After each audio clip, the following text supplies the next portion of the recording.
দোকান ভরা পণ্যের পসরা, বিকিনি উবেশ। দোকানে ঢুকে ক্রেতা কিনছেন পছন্দের পণ্য। প্রতিটি পণ্যের গায়ে দামও লেখা। দোকানটিতে সবকিছু থাকলেও নেই বিক্রেতা। দোকান থেকে পছন্দের পণ্য কিনে দাম পরিশোধ করার জন্য রয়েছে একটি বাক্স। সেই বাক্সেই ক্রেতারা ফেলেন টাকা। বিস্ময়কর হলেও সত্য, এভাবেই 5 বছর ধরে চলতে থাকলেও দোকানের জিনিসপত্র কোনোদিন চুরি হয়নি, কোনোদিন হিসাবের টাকাও কম পড়েনি। হ্যাঁ, আমি যে দোকানের কথা বলছি সেই দোকানটির নাম ভিন্ন রকম দোকান। কুষ্টিয়ার কুমারখালী রেল স্টেশন প্ল্যাটফর্মের পাশেই চোখে পড়বে এই ব্যতিক্রম দোকানটি। আজকে এই দোকানের সর্বশেষ তথ্য, অর্থাৎ 5 বছর আগে তৈরি হওয়া দোকান এখন বর্তমান কি অবস্থায় আছে সেই বিষয়ে সংক্ষিপ্ত কিছু তথ্য এখন শেয়ার করব। তো চলুন মূল আলোচনায় চলে যাওয়া যাক।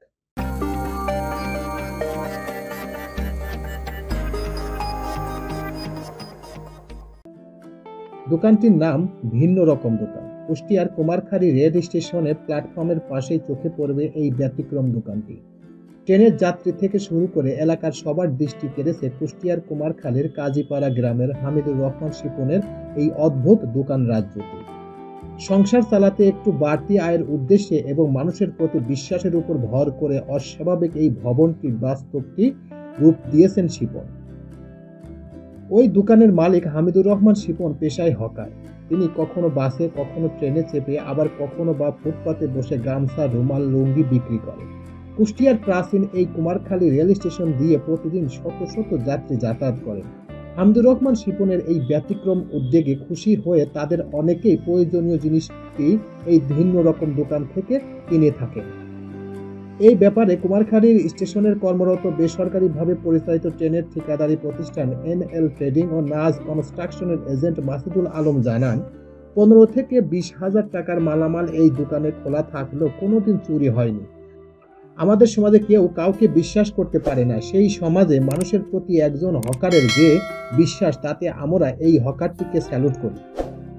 রবিবার সকালে ভিন্ন রকম দোকানের সামনে দাঁড়িয়ে হামিদুর রহমান শিপন জানান, 9 বছর ধরে আমি হকারি করি, কিন্তু 2 মেয়ে ও 1 ছেলেকে নিয়ে একটু ভালোভাবে সংসারটা চালানোর জন্য আমার এই উদ্যোগ। আমি ফুটপাতে রুমাল, গামছা বিক্রি করি।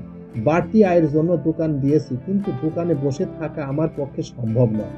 দৈনিক সংসার চালানোর খরচ শুধু দোকান থেকে ওঠে না, তাই দোকান খুলে রেখে আমি ফুটপাতে ঘুরে ঘুরে গামছা, রুমাল বিক্রি করি।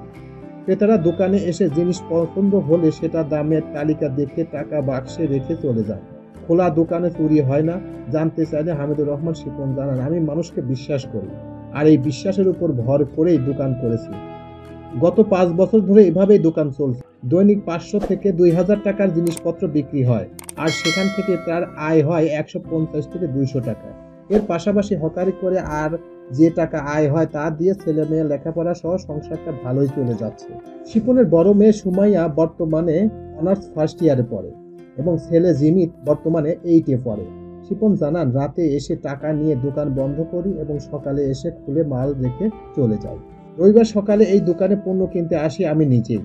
আমি দেখে অবাক হই, কারণ আমি আগেও এই দোকানে দেখেছি, কিন্তু কখনো এই দোকান সম্পর্কে প্রতিবেদন করব এইটা আমি কখনো মাথায় রাখি না। কিন্তু হঠাৎ করে আজকে কেন জানি এই দোকান সম্পর্কে কিছু তথ্য আমি আপনাদের সামনে শেয়ার করব বলে আমি এই দোকানে ঢুকলাম। তো আমার গামছা অলরেডি আছে, তারপর আমি ভাবলাম দেখি একটা গামছা কিনি, এবং দেখি মালিক পাশেই আছে। তো মালিকের পাশে থেকে বললাম যে আপনি আমার কি বলে ক্যামেরাটা ধরেন, আমি এখান থেকে কিনবো, কিনে আপনি সেগুলো ভিডিও করবেন।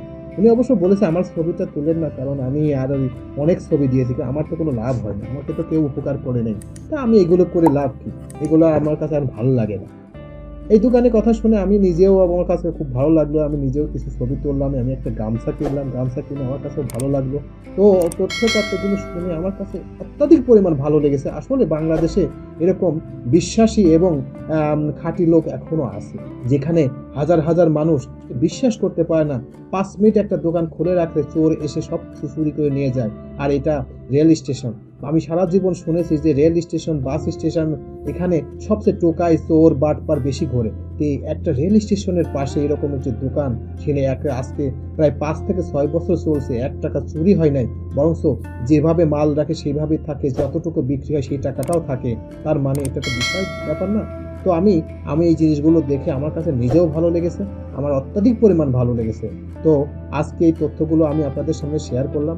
যদি আপনাদের প্রয়োজন হয় তো আপনারা নিজেরা এসে এই দোকানটা দেখতে পারেন।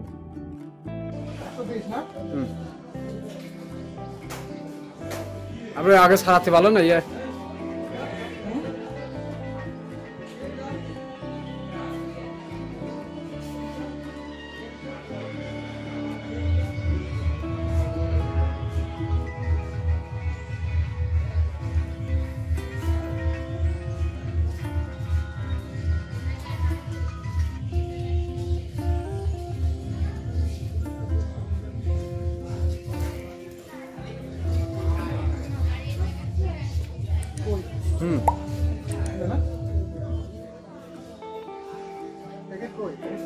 প্রিয় ভিউয়ার্স, আমার এই তথ্যগুলো যদি আপনাদের একটুখানি ভালো লেগে থাকে তাহলে অবশ্যই লাইক, কমেন্ট, শেয়ার করবেন এই ভিডিওটি। আর যারা এখন এই চ্যানেলটি সাবস্ক্রাইব করেন নাই তারা দ্রুত এই চ্যানেলটি সাবস্ক্রাইব করে ফেলবেন। তো আজকে এই পর্যন্তই, সবাইকে ধন্যবাদ জানিয়ে এখানেই শেষ করছি। আল্লাহ হাফেজ।